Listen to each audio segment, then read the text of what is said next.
Last time جب Chinese کے اوپر اٹیک ہوا تھا جس میں 11 چینی انجینئرز اور 5 پاکستانی ان کے محافظ اور ڈرائیورز جو تھے وہ شہید ہوئے تھے، اس وقت بھی میڈیا کو تو یہی بتایا گیا تھا کہ 2 افراد گرفتار کیے گئے ہیں جی، لیکن اس وقت بھی 8 افراد گرفتار ہوئے تھے. ان کا ٹرائل ہوا تھا، 516 سال ایک ایک بندے کو سزا ہوئی تھی، اور اس کے بعد انہوں نے جو اپیل کی تھی ہائی کورٹ کے اندر وہ بھی مسترد ہو چکی ہے اور وہ ابھی تک جیل میں ہے. ٹھیک ہے نا. تو اس کریڈیبلٹی کی بنیاد کے اوپر پاکستان نے یہ بات کہی ہے کہ ہم نے جناب اس وقت بھی کیا تھا، ہم اب بھی کر کے دکھائیں گے. اور جہاں تک بات ہے پاک چائنا ریلیشن کی، دونوں ملک اس وقت جو ہے بڑا بے صبری سے انتظار کر رہے ہیں کہ سی پیک جو ہے اس کا اگلا مرحلہ ہو، چائنا سے انڈسٹری یہاں پہ موو کرے، اس کے نتیجے میں روزگار جنریٹ ہو اور پاکستان کا جو اکنامک ہے وہ بہتر ہو سکے. ویسے اکانومی سے مجھے یاد آیا افراط زر میں 0.2% کمی ہو گئی ہے. پچھلے 2 مہینوں میں آپ دیکھیے کہ 29% تھی افراط زر کی شرح یعنی کہ مہنگائی، وہ پہلے سیدھی 22% پہ آئی ہے، آج 20.5% پہ. یعنی بہتری آ رہی ہے، یعنی آہستہ آہستہ بہتری کی طرف کام لگنا شروع ہو گیا. تو یہ آپ نے کہا چلیں آج اچھی بات بھی کرنی چاہیے. بالکل ٹھیک کہہ رہے ہیں. اور پاکستان اور چائنا کے ریلیشنز کے حوالے سے جب بھی ہم ذکر کرتے ہیں تو پرائم منسٹر میاں شہباز شریف صاحب نے ہمیشہ یہی کہا ہے کہ یہ دوستی جو ہے وہ اس کی مثال نہیں ملتی، لازوال ہے. اور ناخوشگوار واقعہ ہوا اوبویسلی، اور اس پر وزیر اعظم یا محمد شہباز شریف صاحب خود کل جب داسو ڈیم وہاں پر خود سائٹ کا وزٹ کیا، اور ایک میسج ہوتا ہے کہ پرائم منسٹر جو ہے پاکستان کی وہ آپ کے ساتھ ہیں. عمر صاحب بہت شکریہ. دیکھیں وزیر اعظم میاں شہباز شریف صاحب بالکل انتہائی کنسرن لگ رہے تھے، اور پہلے دن جب یہ ناخوشگوار واقعہ پیش آیا جس میں 5 چائنیز جو ہیں وہ ان کی گاڑی کو ٹکرایا گیا اور ایک پاکستانی ڈرائیور تھا وہ بھی شہید ہوا، تو فوری طور پہ وہ چائنیز جو امبیسیڈر سے اس سے ملاقات کی، چینی سفارت خانے میں پہنچے وہاں پہ، اور وہاں پہ آپ کی سارے بڑے بڑے نام تھے جو ساتھ گئے، تعزیت وفاقی وزیر اطلاعات عطاءاللہ طاہر صاحب تھے، وزیر داخلہ محسن نقوی صاحب تھے.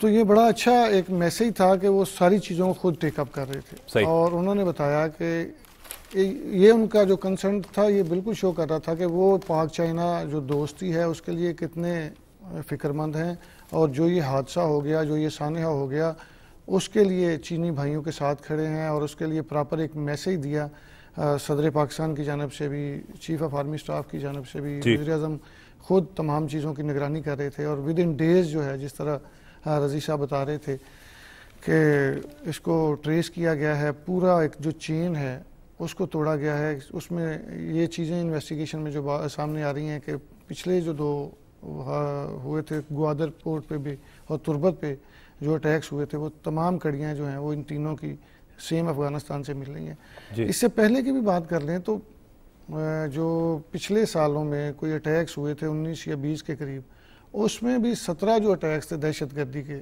سوسائڈر جو بمبر تھے ان کا انویسٹیگیشن تانے بانے افغانستان سے ملتے تھے. تو افغانستان کے لوگ شاید یوز ہو رہے ہیں را کے ہاتھوں میں، انڈیا کے لوگوں کے ہاتھوں میں. سب کی بات نہیں کرتے، مخصوص اس میں جو ہمارا ہمسایہ ملک ہے وہ ہماری جو سلامتی پہ جب اس طرح کے اٹیک کرے گا تو ہمارے ادارے جو ہیں وہ آپ دیکھیں کس طرح متحرک ہیں اور تمام چیزوں کو اس کو دیکھ رہے ہیں. اس میں جو تربت کا اٹیک تھا وہ تو بالکل ناکام بنا دیا گیا، اس میں ایک شہادت ہوئی. لیکن دیکھنے والی بات یہ ہے کہ اس میں اصل نقصان کیا جا رہا ہے. اس میں کوشش کی جا رہی ہے کہ پاک چائنا کے جو تعلقات ہیں اس میں دراڑ ڈالی جائے. لیکن جو وزیر اعظم پاکستان نے جس طرح پچھلے 26 مئی سے لے کے اب تک آپ دیکھ لیں کہ ہر چیز کو خود دیکھ رہے ہیں، چائنیز انجینئرز کو بھی انہوں نے خود وہاں جا کے یقین دہانی کروائی ہے کہ آپ کی سیکیورٹی مزید انہانس کی جائے گی. عمر صاحب سیکیورٹی اب بھی بڑی زبردست ہے، لیکن دیکھیں نا جب کوئی سوسائڈ بمبر آ جاتا ہے تو اس کے سامنے آپ ایک تو کسی کو پتا نہیں کہ یہ سوسائڈ بمبر ہے، دوسرا جب وہ آ کے اٹیک کرتا ہے تو وہ تو مرنے کے لیے آیا ہوتا ہے. اب بھی میں اگر پنجاب کی بات کروں، پاک فوج کی ایک پوری کہتے ہیں کہ کمپنی جو ہے وہ ان کی سیکیورٹی پہ مامور ہے. پنجاب میں تقریباً 12,000 اسپیشل پروٹیکشن یونٹ کے جوان ہیں جو صرف چائنیز کی سیکیورٹی پہ مامور ہیں. اور اتنا زبردست سسٹم ہے کہ میں کئی دفعہ خود اس چیز کو دیکھ رہا ہوتا ہوں کہ چائنیز کی جو رہائش گاہیں ہیں، چائنیز کے جو یہاں پہ چائنیز کمپنیز کے جو لوگ ہیں یا چائنیز سائٹس پہ جو لوگ کام کر رہے ہیں، ان تمام پہ ہر وقت جو آپ کو اسپیشل پروٹیکشن یونٹ کے لوگ نظر آئیں گے، ان کی گاڑیوں کو باقاعدہ مانیٹر کیا جاتا ہے، کیمرے لگے ہوئے ہیں، اور ایک بڑا محبت والا تعلق ہے. جیسے ہی ایئرپورٹ پہ لینڈ کرتے ہیں کسی بھی ایئرپورٹ پہ، تو وہاں پہ باقاعدہ ایک چھوٹا سا دفتر بنا ہوا ہے اور وہ فوری طور پہ ان کو پک کرتے ہیں. سیکیورٹی بڑے پیمانے پہ فراہم کی جاتی ہے، اور جو جہاں پہ انہوں نے ہوٹل میں جانا ہے یا اپنی رہائش گاہ پہ جانا ہے یا کسی سائٹ پہ کام کے لیے جانا ہے تو وہاں پہ پہنچا کے آتے ہیں. لیکن وزیر اعظم صاحب نے اس کے باوجود کہا ہے کہ ہم اس کو مزید بہتر بنائیں گے، اگر کسی جگہ پہ کوئی کمی کوتاہی رہ جاتی ہے تو اس کو بھی دور کیا جائے گا. تو یہ ساری بڑی خوشائن چیزیں ہیں کہ ہم پاک چائنا کے جو تعلقات ہیں اس کو کسی صورت میں خراب ہونا نہیں دیکھنا چاہتے. تو چائنا کے لوگ بھی ہمیں سپورٹ کر رہے ہیں. ان کو پتہ ہے کہ جتنے بھی اس طرح کے واقعات کیے جاتے ہیں وہ صرف اسی لیے کیے جاتے ہیں کہ ہمارے تعلقات میں دراڑ ڈالی جائے. بالکل ٹھیک. اور وزیر اعظم یہ محمد شہباز شریف صاحب نے بڑا واضح کہا ہے کہ دہشت گردی میں ملوث افراد کے خلاف سخت کارروائی کی جائے گی، جبکہ پاک چین دوستی کی مثال نہیں ملتی، کیونکہ پاکستان اور چائنا کے ہمیشہ سے ہی بڑے بہترین تعلقات ہیں. پروگرام کا سلسلہ ناظرین ابھی جاری ہے، لیکن وقت ہو رہا ہے بریک کا.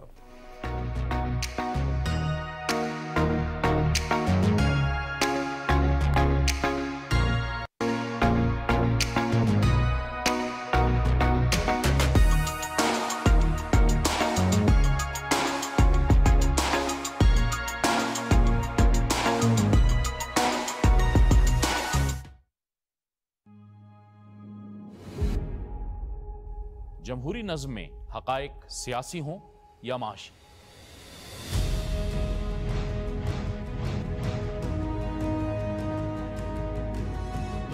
لازم ہے کہ دستور کی حد بندیاں ہوں تاکہ جمہوری اداروں پر عوام کا اعتماد برقرار رہ سکے.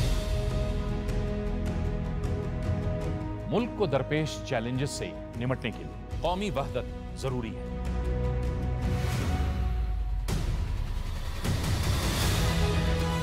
معاشی توازن، سیاسی برداشت، اختلاف رائے کی توقیر اور آئین کی بالادستی، ان تمام امور سے جڑے حقائق پرکھنے اور جاننے کے لیے دیکھیے پروگرام شاہراہ دستور شب 11:05 ہر ہفتے اور اتوار کی رات صرف پی ٹی وی نیوز میں.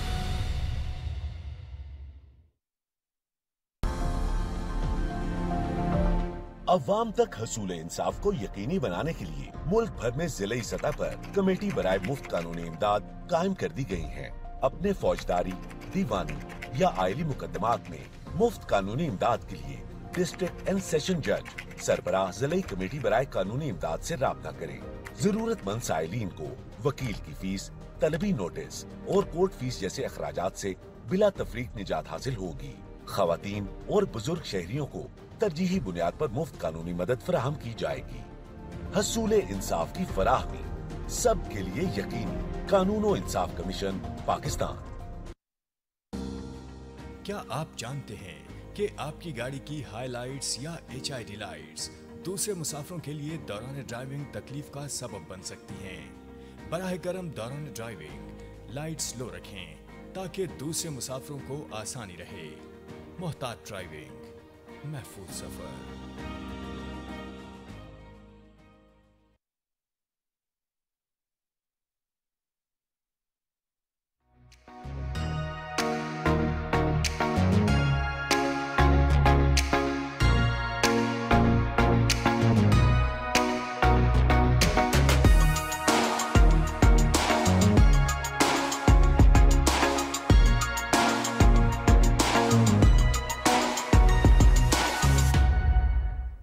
Welcome back. رضوان رضی صاحب، ہم پاک چین دوستی کی جب ہم بات کرتے ہیں تو یہ بڑی محبت والی دوستی ہے، اور پاکستانی بھی جب چین جاتے ہیں تو بڑا ایک بھرپور ویلکم کیا جاتا ہے.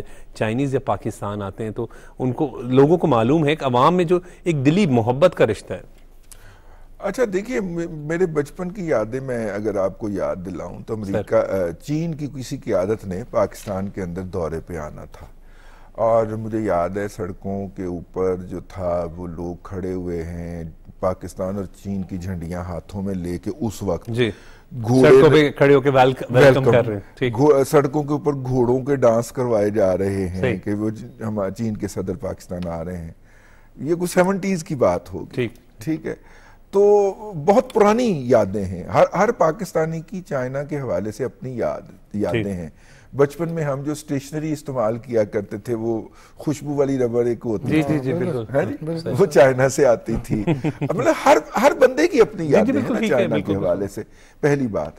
لیکن تھوڑا سا نا اس حوالے سے, خاص طور پہ سی پیک کے حوالے سے, چائنیز دوست جو ہیں, اچھا چائنا کی ڈپلومیسی کا خاص سٹائل ہے, وہ بہت ساری چیزیں کہتے نہیں ہیں, محسوس کرواتے ہیں. ٹھیک ہے, چائنا جو ہے اس نے ہمیں محسوس کروایا کہ وہ جس جذبے کے ساتھ سی پیک لے کے آیا تھا ہمارے پاس اور انہوں نے انویسٹمنٹ کی تھی, پاکستان کے اندر وہ جذبہ بدقسمتی سے برقرار نہیں رکھا جا سکا. لیکن چائنا نے ہمارے ساتھ جو تعلقات تھے, آپ 2018 کے دور کی بات جی اس میں فرق نہیں آنے دیا اس طرح. یہ ایک اچھے دوست کی نشانی ہوتی ہے. اس نے کہا کوئی بات نہیں, نئی حکومت آئی ہے, اس کی ترجیحات بدل گئی ہیں, لیکن ہم ساتھ کھڑے رہیں گے. اور چائنا نے, اب یہ اندازہ کیجئے کہ اس وقت تقریباً 1400 ارب روپے سے زائد کی ادائیگیاں پاکستان نے ان منصوبوں کی کرنی ہیں جو سی پیک کے تحت لگے تھے. ٹھیک ہے, اگر آج چائنا وہ ادائیگیاں ہمیں کہے کہ بھائی ہماری ادا کرو, تو پاکستان نہیں کر سکتا. نہ صرف کہ انہوں نے وہ ہمیں کال نہیں کیا, بلکہ یاد دہانی کروا دیتے ہیں کہ یار وہ ذرا کر لیں, بلکہ چائنا نے پاکستان کے اسٹیٹ بینک کے اکاؤنٹ کے اندر کافی سارے پیسے بھی, میرے خیال $3 بلین, مجھے چونکہ ایگزیکٹ اس وقت یاد نہیں آ رہا, وہ سپورٹ کے لیے الٹا مزید رکھوا دیا. یعنی ایک دوستی کی ایک اعلیٰ مثال ہے. یعنی اس کے باوجود کہ ہم نے سی پیک جو ہے اس کے ساتھ کوئی اچھا سلوک نہیں کیا 2018 کے بعد پی ٹی آئی کے دور میں, لیکن انہوں نے اپنی محبتوں کے اندر ہمارے ساتھ فرق نہیں آنے دیا. تو یہ ایک اور لیول کا ریلیشن ہے نا. اسی میں اچھا میں یہاں پہ یہ بھی بتاتا چلوں, ہمارے بہت سارے طلباء کے لیے ہو جائے گا, پاکستان واحد ملک ہے کہ پاکستان کے طلباء اگر چین کی کسی یونیورسٹی کے اندر پڑھنا چاہیں, 12 سال کی تعلیم یہاں پہ کرنے کے بعد اگلی تعلیم حاصل کرنا چاہیں, تو باقی ملکوں کے کوٹے ہیں, انڈیا کا, کوریا کا, سری لنکا کا, افغانستان کے, ان کے کوٹے ہیں. پاکستان واحد ملک ہے جس کا کوئی کوٹا نہیں. یعنی جتنے مرضی اسٹوڈنٹس, جتنے بھی اسٹوڈنٹ چلے جائیں گے چائنا میں داخلے کے لیے اور اسکالرشپس کے اوپر, ان کو وہ والا اسکالرشپ بھی ملے گا اور ان کا داخلہ بھی ہوگا, اور اکراس چائنا آپ داخلہ لے سکتے ہیں. وہاں پہ علاقے محدود کیے ہوئے ہیں کہ ان علاقوں کے اندر انڈین سٹوڈنٹ آگے داخلہ نہیں لے سکتا. پاکستان کے لیے کوئی پابندی نہیں. جب کووڈ, سر کو میں انٹرپٹ کروں, کووڈ تھا تو میری وہاں پہ بھانجی تھی اور ڈاکٹر بن رہی تھی, کافی ڈاکٹرز, تو وہ بتاتی تھی کہ بڑا سپورٹ کیا اس دوران, چونکہ آپ کو پتا ہے کہ بڑا خوف تھا جب کووڈ آیا, تو شروع ہی چائنا سے ہوا, تو اس وقت حالات بڑے خراب تھے. تو انہوں نے کہا کہ ہمیں باقاعدہ یہ تھا کہ ہم نماز بھی پڑھتے تھے, اذان کی بھی آواز آتی تھی, پھر وہ ہر طرح کی پابندیوں کے باوجود ہمیں وہاں کے لوگ بڑا سپورٹ کرتے تھے, گورنمنٹ نے بڑا سپورٹ کیا, پھر یہاں پاکستان آنے تک وہ پراپرلی ہمیں فالو کرتے رہے اور ان کی ای میلز بھی آتی رہیں. تو انہوں نے کہا کہ آپ نے پریشان نہیں ہونا, جیسے ہی حالات کنٹرول ہوں گے واپس آ کے آپ اپنی ایجوکیشن جو ہے وہ جاری رکھ سکیں گے. تو یہ جس طرح سر بتا رہے ہیں کہ یہ ریلیشن کا ایک نیکسٹ لیول ہے. یہ ٹھیک کہہ رہے ہیں, ٹھیک ہے. دیکھیں دونوں ملکوں کی سرحدیں ساتھ ملتی ہیں, اور پچھلے کئی سالوں سے ہم دیکھ رہے ہیں کہ جس طرح ہم دہشت گردی کے کرائسس میں جا رہے ہیں, جو بحران ہم فیس کر رہے ہیں, اس میں چین نے ہمیں بہت زیادہ سپورٹ کیا. معاشی بحران کو, پھر معاشی بحران میں جس طرح سر بتا رہے تھے کہ انہوں نے ایکسپورٹ کے طور پہ ہمارے اسٹیٹ بینک میں $3 بلین جو ہیں وہ جمع کروائے. تو یہ چیزیں جو ہیں یہ نیکسٹ لیول کا ریلیشن ہے, یہ عام تعلقات نہیں ہیں. بالکل. تو جتنے مرضی یہاں پہ وہ جو ایسے تقریب کار لوگ ہیں جس طرح کی مرضی دہشت گردی کارروائیاں کریں, اور چائنا کے لوگوں کو پتا ہے کہ پاکستان کے لوگوں سے پاکستان کے, ہمیں بھی اس بات کا پتا ہے کہ چین کے لوگ, چین پاکستان کے مخلص دوست ہیں. آج سینٹ الیکشن ہو رہے ہیں, کئی سینیٹرز تو بلا مقابلہ ہو گئے ہیں, لیکن پنجاب میں جو ہے وہ اسی طریقے سے کچھ نشستوں پر خواتین اور ٹیکنوکریٹ پہ آئی تھنک جو ہے وہ مقابلہ ہوگا. اور اسی اب 9 بجے سے اب پروسیس شروع ہو جائے گا تھوڑی دیر کے بعد ووٹنگ کا, تمام ارکان اسمبلی جو ہے وہ ووٹ کاسٹ کریں گے. کیسے دیکھ رہے ہیں؟ دیکھیے میرا خیال یہ ہے کہ یہ جو جمہوری تسلسل ہے اور پارلیمنٹ کی کنٹینیویشن ہے وہ اس کا یہ والا مرحلہ فائنل ہو جائے گا. صحیح.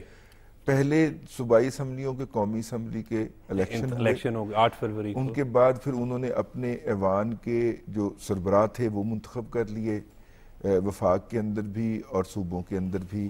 وزرائے اعلیٰ نے بھی حلف اٹھا لیا, پرائم منسٹر نے بھی حلف اٹھا لیا. اس کے بعد پھر ان کی کابینائیں جو تھیں وہ بھی وجود میں آ گئیں. اب آخری مرحلہ یہ تھا کہ سینٹ جو پچھلے 1 ماہ سے ڈس فنکشنل پڑا ہوا ہے اس کا بھی الیکشن کروایا جائے اور اس کو دوبارہ فنکشنل کیا جائے. تو آج کے بعد پاکستان کے اندر پارلیمنٹ جو تھی اس کا وجود مکمل ہو جائے گا. ٹھیک ہے, اور یہ ایک بہت اچھی بات ہے کہ پورا امن اقتدار انتقال اقتدار جو ہے. ادروائز دیکھیے دنیا کے اندر یا تو اقتدار منتقل نہیں ہوتا جہاں پہ جمہوریت نہیں ہے, اور اگر منتقل ہوتا ہے تو اس کے لیے جو ہے وہ بہت سارے ایسے مسائل ہیں جس کا ذکر نہیں کیا جا سکتا. تو یہاں پہ ایک پرامن طریقے سے ایک حکومت سے دوسری حکومت کو اقتدار منتقل ہو گیا. میرا خیال ہے کہ ہمیں دعا کرنی چاہیے کہ اسی طرح ہی ہر 5 سال کے بعد ہوتا رہے. بالکل ٹھیک ہے کہ جمہوریت ایک پروسیس چل رہا ہے. کل وزیر اعلیٰ پنجاب مریم نواز صاحبہ کافی متحرک ہیں, مختلف پروجیکٹس کا بھی افتتاح کر رہی ہیں. ان کا نظر آتا ہے کہ ہم صرف محض 1 مہینے کی پرفارمنس کو ڈسکس کرنا شروع ہو گئے ہیں. تو اس کا مطلب یہ ہے, اور ان کے پروجیکٹس ڈسکس کر رہے ہیں. تو یہ تو ہے کہ وہ اب اس وقت انہوں نے کل جو پارلیمانی پارٹی سے خطاب کیا اس میں بھی یہ کہا کہ میں پورے پنجاب کی میں جو ہے وہ چاہتی ہوں کہ ترقی کرے.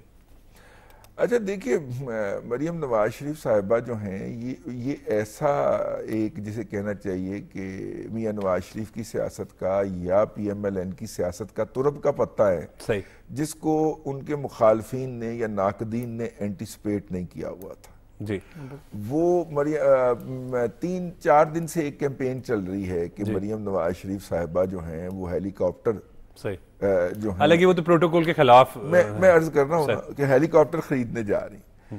اچھا, جب بندہ خبر پڑھتا ہے تو ظاہر جرنلسٹ کے طور پہ اس خبر کے پیچھے چلتا ہے کہ اچھا یہ خبر کیا ہوگی. تو جب آپ پیچھے چلتے ہیں تو پتہ چلتا ہے کہ بھائی انہوں نے وہ والا ہیلی کاپٹر جو پچھلے وزیر اعلیٰ نے خرید کے اپنے لیے مخصوص کیا ہوا تھا, وہ بھی مریضوں کو پچھلے وزیر اعلیٰ, ٹھیک ہے, اس وقت عثمان بزدار بھی تھے, پرویز الہی بھی تھے. ہاں نہیں, عثمان صاحب میرے خیال پرویز الہی صاحب نے ایمرجنسی میں خریدا تھا, اگر اور ان کی ایمرجنسی سب جانتے ہیں کہ کس طرح کی ایمرجنسی ہوتی. تو وہ انہوں نے مریضوں کو دور دراز علاقوں سے ہسپتال منتقل کرنے کے لیے مخصوص کر دیا ہے. اور مریم نواز صاحبہ جی اور اسی انیشیٹو کے لیے ایک مزید ہیلی کاپٹر بھی خریدا جا رہا ہے.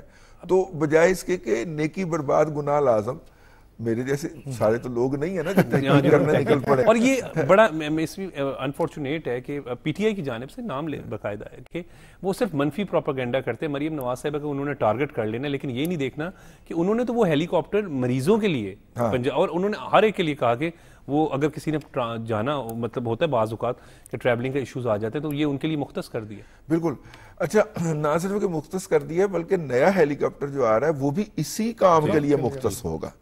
ٹھیک ہے, وہ ان کو لانے جانے کے لیے نہیں ہوگا. جس طرح آپ دیکھیے نا, 1 ارب روپے سے پرائم منسٹر ہاؤس سے اپنے گھر اور گھر سے پرائم منسٹر ہاؤس آپ نے خرچ کر دیا, پی ٹی آئی کرتے اور ابھی صرف اس کا فیول کی بات ہو رہی ہے. وہ اس ہیلی کاپٹر کے ویئرز اینڈ ٹیئرز کی بات نہیں ہو رہی. ٹھیک ہے سر. اب اسی طرح آپ دیکھیے باقی شعبوں کے اندر جو انیشیٹیوز ہیں اور جو چیزیں ہیں, یہ وہ سرپرائز ہے جو پی ایم ایل این نے اپنے سیاسی مخالفین کو دیا ہے. اور خصوصاً صاف ستھرا پنجاب بڑا اچھا پروجیکٹ, اور مزے کی بات یہ ہے کہ صاف ستھرا پنجاب پہ کوئی اضافی بجٹ بھی نہیں لگا, کوئی اضافی پیسے نہیں لگے. ایگزسٹنگ ٹیم نے صرف کام کیا ہے, یوٹیلائز بہتر طریقے سے یوٹیلائزیشن کی گئی ہے ایگزسٹنگ ٹیم کی. ابھی پچھلے دنوں ایک بجٹ پاس کروایا انہوں نے پچھلی کیئر ٹیکر حکومت کا. میں آپ کو عرض کروں کہ آپ کے لیے بہت سارے سرپرائزز آ رہے ہیں آئندہ کے صوبائی بجٹ میں. پنجاب حکومت جو ہے وہ اس وقت میں تھوڑا سا بجٹ سازی کے پروسیس سے آگاہ ہوں. تو جو مریم نواز شریف صاحبہ کے ناقدین ہیں انہیں اس بجٹ کے اندر بہت سارے سرپرائزز ملنے جا رہے ہیں, عوام کے لیے ریلیف ملنے جا رہا ہے. ٹھیک ہے, اور اس کے اندر جو ہے وہ ریئل سینس کے اندر مریم نواز ولد نواز شریف ٹھیک ہے, یہ آپ کو ریئل سینس کے اندر نا اس بجٹ کے اندر نظر آئے گا. بجٹ کے اندر خوشخبریاں ملیں گی. جی جی جی جی, پنجاب کے لوگوں کو خاص طور پہ اور خاص ٹارگٹ کیا جا رہا ہے کہ جو لوور سٹراٹا ہے ہماری سوسائٹی کا, افورڈیبلٹی جن کی ہے کم ہے, ان کے لیے آپ کو اچھے انیشیٹو دیکھنے. صحیح, بالکل. کیسے دیکھ رہے ہیں وزیر اعلیٰ پنجاب مریم نواز صاحبہ کے حوالے سے بات کریں؟ رمضان نگہبان پیکیج, صاف ستھرا پنجاب, اچھے انیشیٹیوز ہیں. عمر صاحب دیکھیں کہ پی ٹی آئی کو تو اس لیے چیزیں اچھی نہیں لگیں گی کیونکہ کام ہو رہا ہے, عوام کی خدمت ہو رہی ہے. کام تو ہو رہا ہے, ان کو کوئی بندہ وہ ملا ہے جو سوشل میڈیا پہ ان کی ٹکر کا ہے. پہلے تو ان کو سوشل میڈیا پہ کوئی جواب ہی نہیں دیتا تھا, لیکن ہم نے دیکھا کہ مریم نواز صاحبہ پچھلے 2-3 سال سے جب سے وہ پراپر ایکٹیو ہوئی کہ ان کی پارٹی کے خلاف ایک بہت بڑا بیانیہ بنا دیا گیا, اور پھر انہوں نے جلسے کیے, پھر انہوں نے سوشل میڈیا پہ آ کے اینٹیسپیشن شروع کی, تو اس کے بعد پی ٹی آئی کو بڑی بری لگتی تھی, چونکہ ان کو یہ بات بڑی ہضم نہیں ہوتی تھی کہ کوئی ان کے مقابلے میں آگے کھڑا ہو گیا سوشل میڈیا پہ. ایک تو میں آپ کو یہ بتاؤں کہ سوشل میڈیا پہ وہ اپنی تمام ایکٹیویٹی کو بھرپور طریقے سے سامنے بھی لائیں گی, اور اس کا فائدہ بھی ہوگا, چونکہ جس طرح نوجوان نسل کی ذہن سازی کی گئی ہے اس کو ٹھیک کرنے کے لیے آپ کو بہت زیادہ محنت کی ضرورت ہے. دوسری بات یہ ہے کہ آپ 1 مہینے کی کارکردگی دیکھ لیں, پہلے ان کو سیاسی لیڈر کے طور پہ دیکھ لیں, پھر ان کو پنجاب کی وزیر اعلیٰ کے طور پہ دیکھ لیں. جس طرح کے بھی انہوں نے جسچرز دیے ہیں, انہوں نے جب سے وہ وزیر اعلیٰ پنجاب بنی ہیں انہوں نے کہا کہ میں سب کی وزیر اعلیٰ ہوں. کوئی بھی آپ ان کی اپوزیشن کا بھی انہوں نے کسی جگہ پہ بھی ان کی کوئی ایسی اب تقریر نہیں سنی, کوئی ایسا بیان نہیں آیا کہ جس میں انہوں نے کسی کو ڈس آن کیا ہو. وہ سب کو ساتھ لے کے چلنا چاہ رہے ہیں. وہ کہہ رہی ہیں کہ پنجاب کی ترقی کے لیے ہم سب کام کریں گے, اور میں آپ سب کے لیے کی وزیر اعلیٰ ہوں, میں آپ سب کے لیے اویلیبل ہوں. اور جتنے بھی ڈپارٹمنٹ سے میں نے جن کو میں کور کرتا ہوں ان کی جو میٹنگز ہوئی ہیں, جو بریفنگز ہوئی ہیں, تو وہ کہتے ہیں کہ میری یعنی 2-3 ہیڈ سے بات ہوئی, ابھی ریسنٹ ایک ڈپارٹمنٹ کی بریفنگ ہوئی, تو ان کا کہنا تھا کہ ہمیں یہ توقع نہیں تھی کس طرح کام ہوگا, اور اتنی گرپ ہوگی. انہوں نے کہا یہ ہم بات کرتے تھے تو مریم نواز صاحبہ ہنس رہی تھی, تو وہ جانتی ہے بالکل بات. بالکل میں رضوان رضی صاحب کی بات کو کنٹینیو کریں, تو جتنے فنڈز مانگے گئے ہیں وہ دیے گئے. میاں نواز شریف صاحب کی گائیڈنس علی صاحب, اور وہ خود بڑے اور عمر صاحب جس بندے نے کام لینا ہوتا ہے نا جی, وہ کسی کے فنڈز نہیں روکتا, انہیں معلوم ہوتا ہے وہ فنڈ نہیں روکتا, وہ ان کو فنڈز بھی دے رہی ہیں, وہ ان کو کہہ رہے ہیں بڑا واضح ہے کہ چاہے سپورٹس کا شعبہ ہو, تعلیم کا شعبہ ہو, کوئی بھی شعبہ ہو, ہر شعبے میں. اور آپ دیکھیں کہ اب جو ایک ایشو چل رہا ہے روزانہ نقل کے حوالے سے, اور ان کے جو منسٹر ہیں ڈیلی جا رہے ہیں, اور ان کی وہ ڈیوٹیاں انہوں نے تفویض کی, پولیس کو بھی کام ہوتا ہوا دکھائی دے رہا ہے. بالکل ٹھیک. اور رضوان رضی صاحب نے تو وہ 90 دنوں والا معاملہ نہیں ہے. رضوان رضی صاحب نے تو خوشخبری بھی سنا دی ہے کہ جی پنجاب کے عوام کے خصوصاً جو ہے وہ خوشخبریاں ہوں گی, اور وفاق کے میں بھی اگر وزیر اعظم شہباز صاحب کا ذکر کیا جائے تو وہ بھی کافی, میں نے بجٹ سازی کے حوالے سے بجٹ سازی کے حوالے سے جو ہے جی بالکل. تو یہ بہت بہت شکریہ. ٹائم اس سیگمنٹ کا ختم ہو رہا ہے. رضوان رضی صاحب آپ کا آپ نے اپنا قیمتی وقت دیا, بہت بہت شکریہ. علی مسلم صاحب آپ نے اپنا قیمتی وقت دیا. ناظرین وقت ہو رہا ہے بریک کا, کیونکہ رمضان المبارک ہیں اور اب چند روزے ہی رہ گئے ہیں, تو اس پر اس کے رمضان المبارک کے فضائل پر بات کرنے کے لیے ہمارے ساتھ پروفیسر ریاض احمد صاحب موجود ہوں گے, لیکن بریک کے بعد.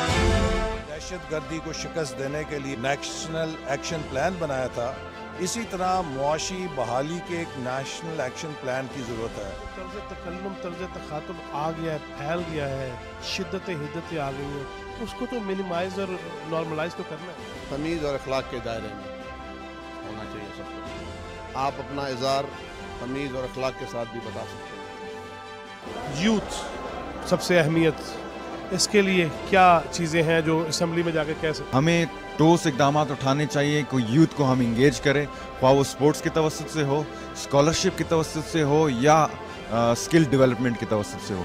سب سے پہلے پاکستان کی بات ہو, اسمبلی کے اندر پارٹیوں کی بات میں ہو. الیکشنز کا ہونا اور پارلیمان کا بننا, یہ میرے خیال سے یہ پہلی جیت ہے.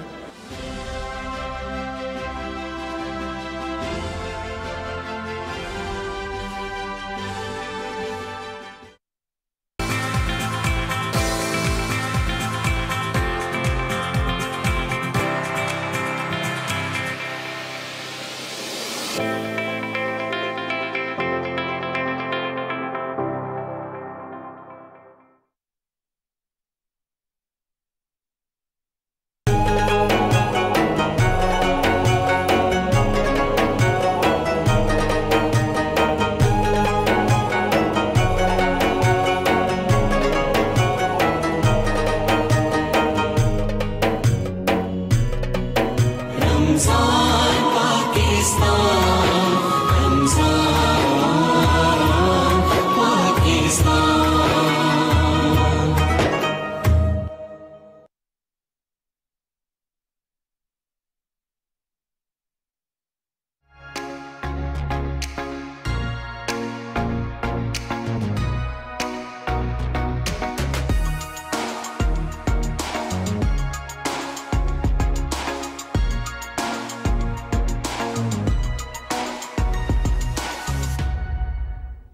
Welcome back. عالم دین پروفیسر ریاض احمد صاحب ہمارے ساتھ موجود ہیں. سر آپ کا بہت بہت شکریہ وقت دینے کے لیے.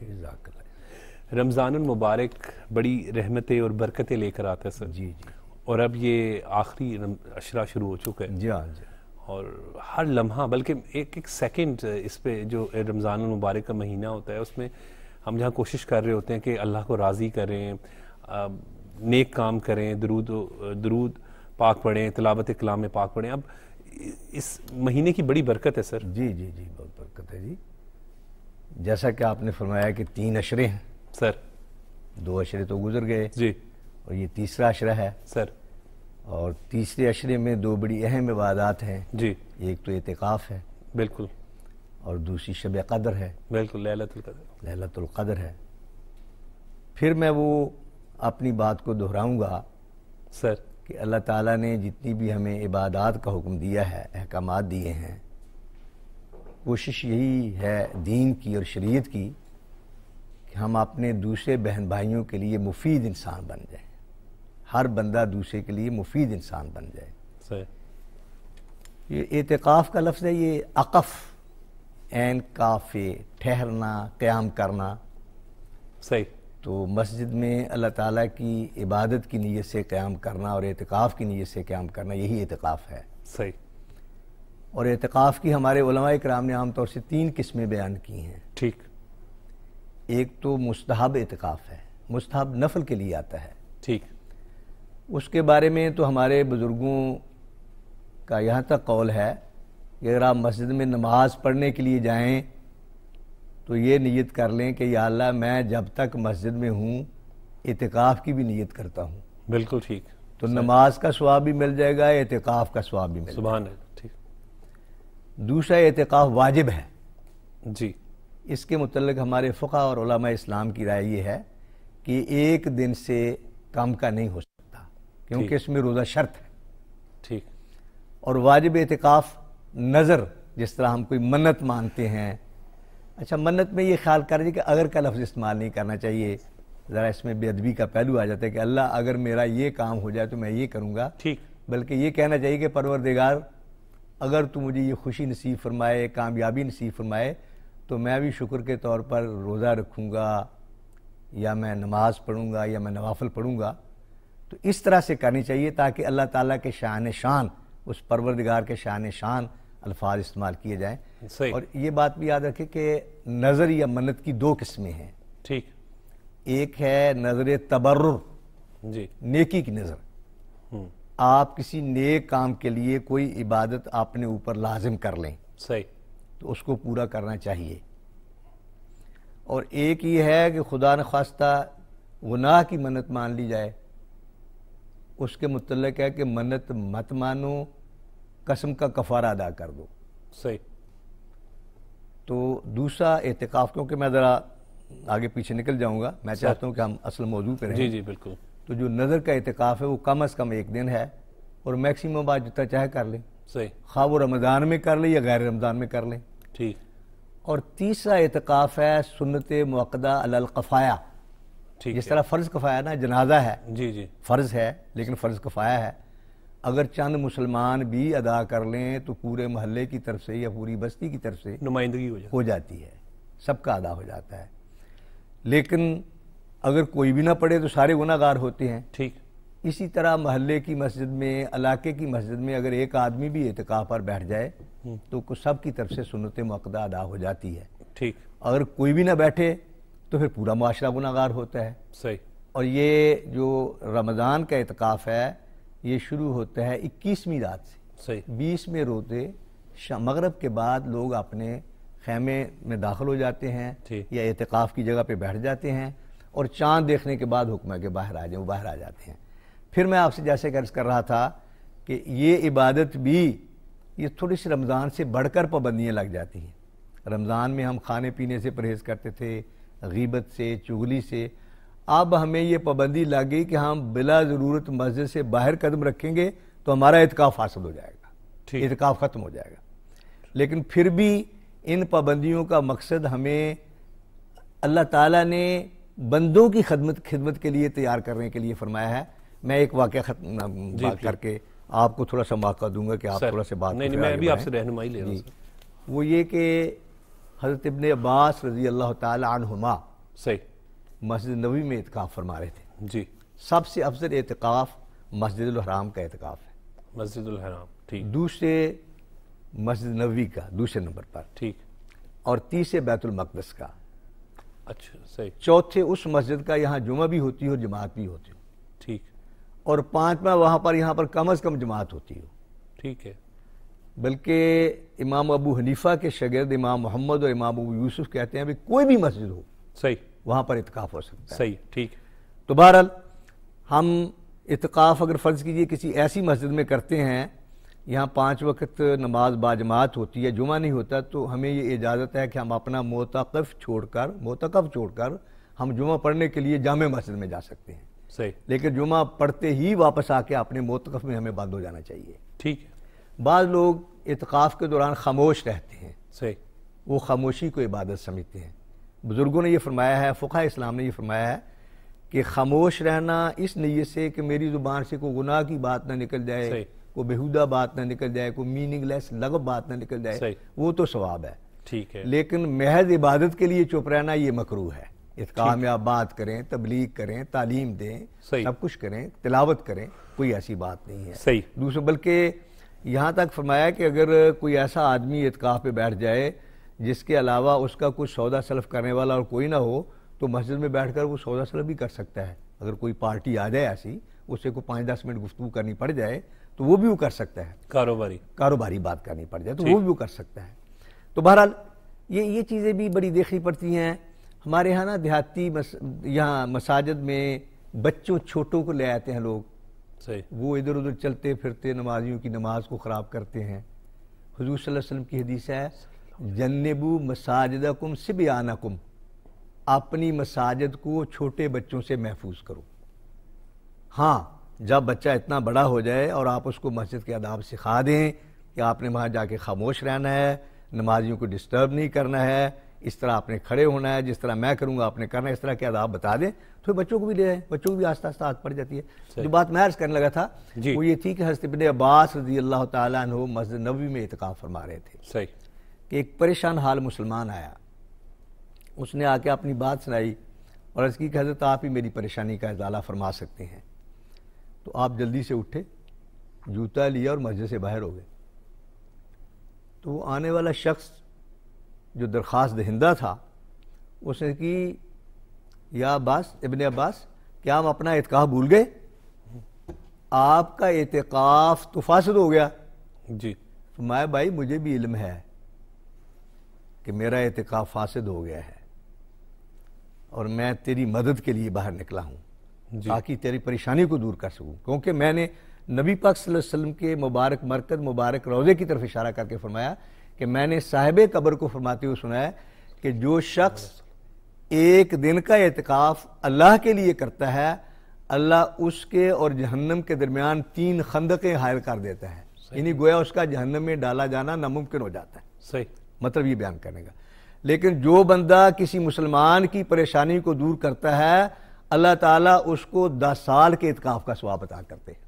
صحیح، تو اس سے پتہ چلا کہ انسانوں کی خدمت یہ بھی ایک بہت بڑا اعتکاف ہے۔ صحیح، تو یہ اعتکاف کے ساتھ ساتھ یہ خیال ضرور رکھنا چاہیے کہ میں کسی کی دل آزاری نہ کروں، میں کسی کو ماروں نہ، پیٹوں نہ، کسی کی غیبت نہ کروں، کسی کی چغلی نہ کروں، کسی کا حق نہ ماروں، یہ ساری چیزیں جو ہے وہ بالکل ٹھیک ہے۔ اچھا پروفیسر سر، لیلۃ القدر طاق رات، آج کی رات بھی طاق رات ہوگی، تو یہ بڑی ہی ایسی رات ہے جس کا بہت ثواب، بہت اجر ہے، جی جی، اور 5 طاق رات ہے، 21ویں، 23ویں، 25ویں، 27ویں، 29ویں، ایسے ہی 5 راتیں ہیں یہ، جی، ان میں سے بعض بزرگوں نے، ابو حنیفہ جیسے لوگوں نے تو یہ بھی کہا کہ سارے سال کی راتوں میں تلاش کرو، لیکن نبی پاک صلی اللہ علیہ وسلم نے ایک دفعہ پورا مہینہ اعتکاف فرمایا.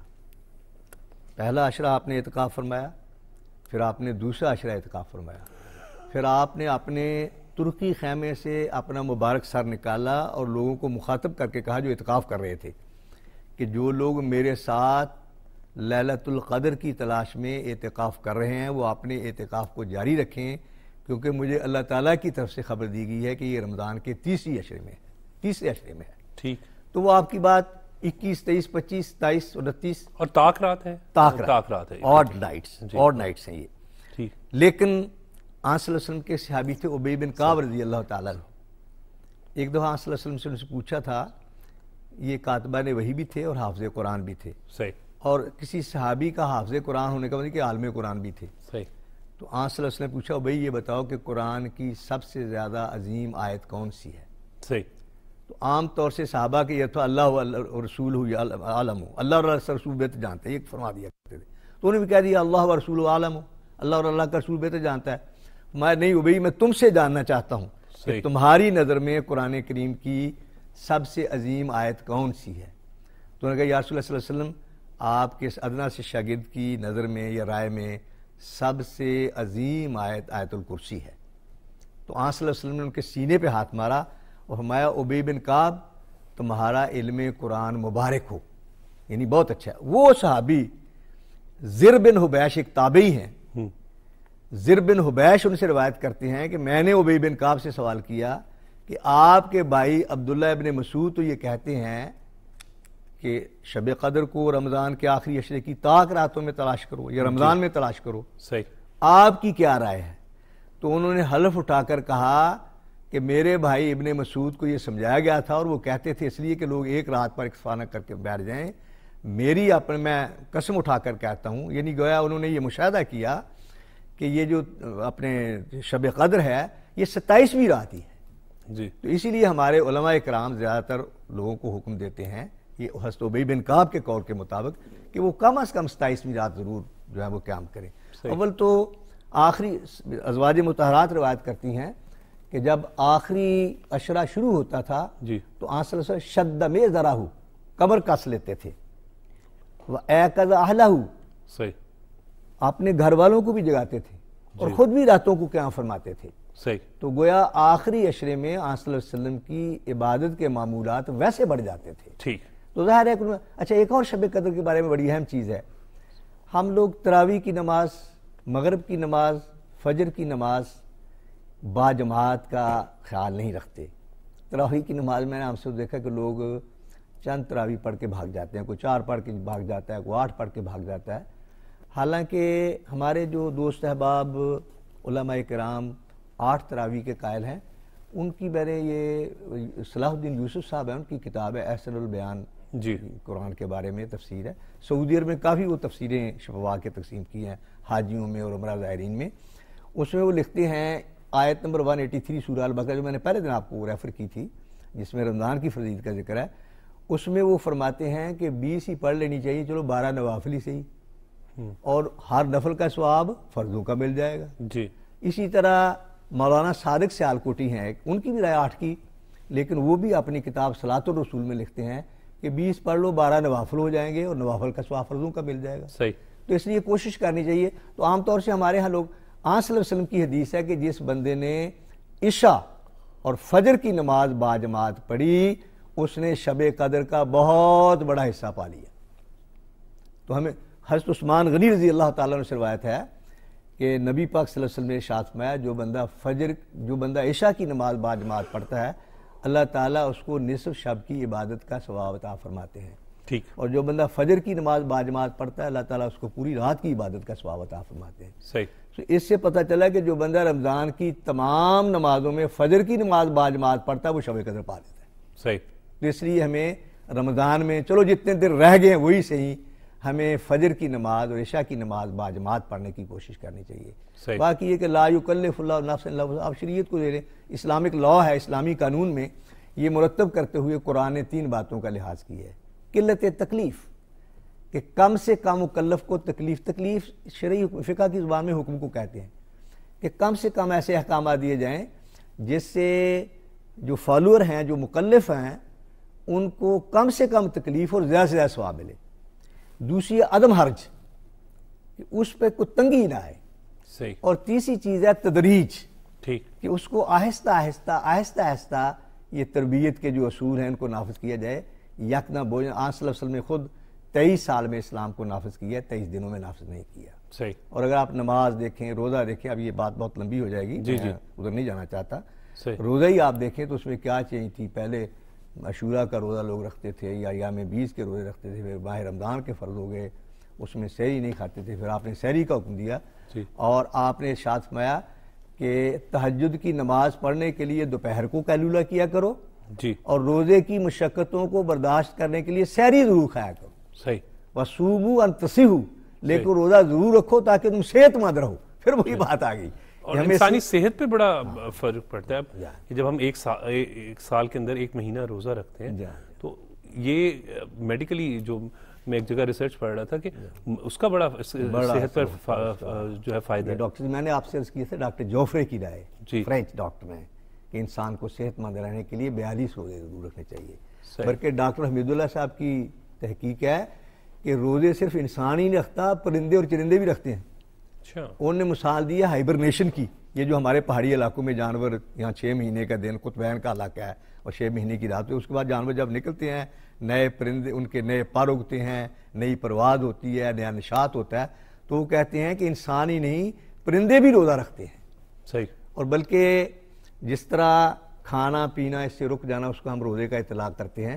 جن لوگوں نے عربی لٹریچر میں صوم کے مفہوم کو متعین کیا ہے، ان کا یہی کہنا ہے کہ عرب لوگ گھوڑوں کو تربیت دینے کے لیے ان کو بھوکا رکھتے تھے، پیاسا رکھتے تھے، اس پر بھی وہ صوم کے لفظ کا اطلاق کرتے تھے. صحیح. تو اسی طرح انسانوں کی تربیت کے لیے، ان کو فزیکلی فٹ رکھنے کے لیے یہ اسلام نے، یہ دین نے یہ کوشش کی ہے کہ اس کو نماز بھی پڑھائی جائے، اس کو روزہ بھی رکھوایا جائے، یا دیگر عبادات کا اہتمام. اب آپ نماز دیکھ لیں. صحیح. کہ نماز آپ کھڑے ہیں تو آپ کی نظر کی تربیت بھی ہو رہی ہے. سجدے میں ہیں تو آپ کی نگاہ کی ایکسرسائز، دائیں بائیں آپ سلام پھیر رہے ہیں تو آپ کی گردن کی ایکسرسائز ہو رہی ہے.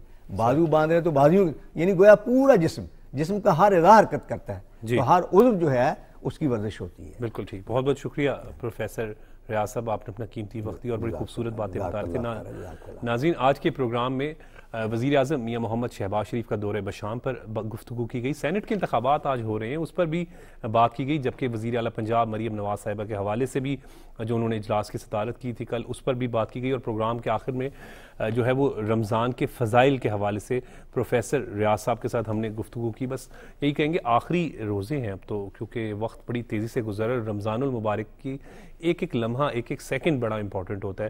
تو بس زیادہ سے زیادہ عبادت میں یہ وقت گزاریں، اللہ تعالیٰ کو راضی کریں. مجھے اجازت دیں، دیکھتے رہیں پاکستان ٹیلی ویژن نیوز.